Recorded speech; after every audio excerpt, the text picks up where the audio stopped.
بسم اللہ الرحمن الرحیم۔ رسول اللہ صلی اللہ علیہ وآلہ وسلم نے فرمایا، کون ہے جو مجھ سے یہ کلمات سیکھے اور ان پر عمل کرے، یا کسی ایسے شخص کو سکھائے جو ان پر عمل کرے؟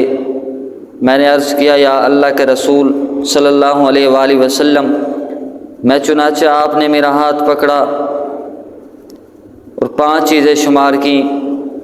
آپ صلی اللہ علیہ وآلہ وسلم نے فرمایا، محارم اللہ کی حرام کردہ چیزوں سے بچ جاؤ، اس طرح تم سب لوگوں سے زیادہ عبادت گزار بن جاؤ گے۔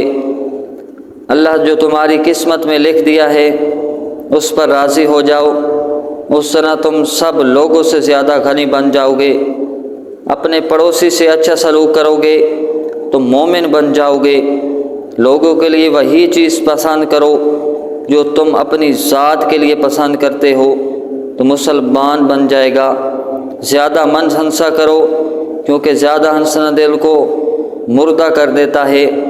رسول اللہ صلی اللہ علیہ وآلہ وسلم نے فرمایا، بے شک اللہ فرماتا ہے، انسان میری عبادت کے لیے فارغ ہو جا، میں تیرے دل کو مالداری قناعت سے بھر دوں گا، تیری محتاجی ختم کر دوں گا۔ اگر تو ایسے نہیں کرے گا تو میں تمہیں کاموں میں مصروف کر دوں گا اور تیری محتاجی ختم نہیں کروں گا۔ رسول اللہ صلی اللہ علیہ وآلہ وسلم کے پاس ایک آدمی کی عبادت اور اس میں بھرپور انہماک کا ذکر کیا گیا، اور دوسرے آدمی کا تقوی اور احتیاط برتنے کا ذکر کیا گیا، تو حضور صلی اللہ علیہ وآلہ وسلم نے فرمایا، تقوی کے ساتھ اس عبادت و اجتہاد کا موازنہ نہ کرو۔ رسول اللہ صلی اللہ علیہ وآلہ وسلم نے ایک آدمی کو نصیحت کرتے ہوئے فرمایا، 5 چیزوں کو 5 چیزوں سے پہلے غنیمت سمجھو، اپنی جوانی کو اپنے بڑھاپے سے پہلے، اپنی صحت کو اپنے مرض سے پہلے، اپنے مالداری ہونے کو اپنی محتاجی سے پہلے، اپنی فراغت کو اپنی مصروفیت سے پہلے، اور اپنی زندگی کو اپنی موت سے پہلے اس کو غنیمت جانو۔ حضور صلی اللہ علیہ وآلہ وسلم فرماتے ہیں، رسول اللہ صلی اللہ علیہ وسلم ایک روز باہر تشریف لائے اور ہم آپ کے ساتھ تھے۔ آپ نے ایک اونچا سا قبہ دیکھا تو فرمایا، یہ کیا ہے؟ آپ کے صحابہ نے عرض کیا، یہ ایک انصاری شخص کا ہے۔ آپ خاموش ہو گئے اور اسے اپنے دل میں رکھا، حتیٰ کہ جب اس کا مالک آیا تو اس نے لوگوں کی موجودگی میں آپ کو سلام کیا، لیکن آپ نے اس سے اعراض کیا۔ اس نے کئی مرتبہ ایسا کیا، حتیٰ کہ اس آدمی نے آپ میں ناراضگی اور اپنے سے بے رخی پہچان لی۔ اس نے اپنے ساتھیوں سے وجہ دریافت کی اور کہا کہ اللہ کی قسم کہ میں رسول اللہ صلی اللہ علیہ وآلہ وسلم کو ناراض محسوس کرتا ہوں، لیکن وجہ ناراضی معلوم نہیں۔ انہوں نے بتایا، آپ دوپہر تشریف لائے تھے اور آپ نے تمہارا قبہ دیکھا تھا۔ وہ آدمی اپنے قبے کی طرف گیا اور اسے گرا کر زمین کے برابر کر دیا۔ پھر ایک رسول اللہ صلی اللہ علیہ وآلہ وسلم باہر تشریف لائے تو آپ نے اس قبے کو نہ دیکھا تو فرمایا، قبے کو کیا ہوا؟ صحابہ نے عرض کیا، اس کے مالک نے آپ کی بے رخی کی، ہم سے وجہ دریافت کی تو ہم نے اسے بتا دیا، بس اس نے اسے گرا دیا۔ تو آپ صلی اللہ علیہ وسلم نے فرمایا، سن لو، ہر عمارت جس کے بغیر گزارا ہو سکتا ہو وہ اپنے مالک کے لیے وبال ہے۔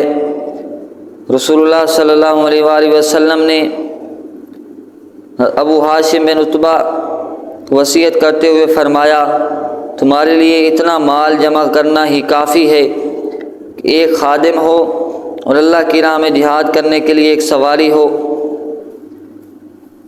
رسول اللہ صلی اللہ علیہ وآلہ وسلم نے فرمایا، انسان کو ان 3 چیزوں، رہائش کے لیے گھر، چھتر ڈھانپنے کے لیے کپڑے اور روٹی پانی کے سوا کسی چیز کا حق نہیں۔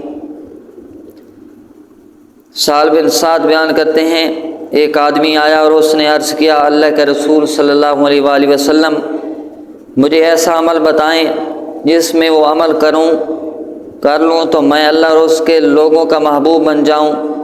آپ صلی اللہ علیہ وآلہ وسلم نے فرمایا، دنیا سے بے رغبت ہو جا، اللہ تو اس سے محبت کرے گا۔ جو کچھ لوگوں کے پاس ہے اس سے بے رغبت ہو جا تو لوگ تو اس سے محبت کریں گے۔ رسول اللہ صلی اللہ علیہ وسلم نے فرمایا، ایک چٹائی پر سو گئے، رسول اللہ صلی اللہ علیہ وسلم ایک چٹائی پر سو گئے، جب اٹھے تو آپ کے جسد اطہر پر اس چٹائی کے نشانات تھے۔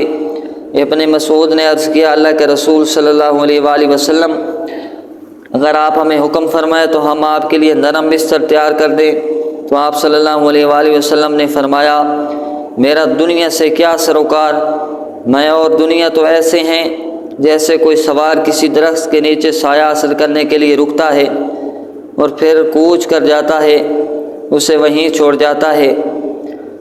نبی صلی اللہ علیہ وسلم نے فرمایا، میرے دوستوں میں سے وہ مومن میرے نزدیک زیادہ قابل رشک ہے جس کے پاس ساز و سامان کم ہو، نماز میں اسے لذت حاصل ہوتی ہو، اپنے رب کی عبادت خوب اچھی طرح کرتا ہو اور وہ پوشیدہ حالت میں بھی اس کی اطاعت کرتا ہو، لوگوں میں مشہور نہ ہو، اس کی طرف انگلیاں نہ اٹھتی ہوں، اس کا رزق گزارا لائق ہو، وہ اس پر صابر ہو۔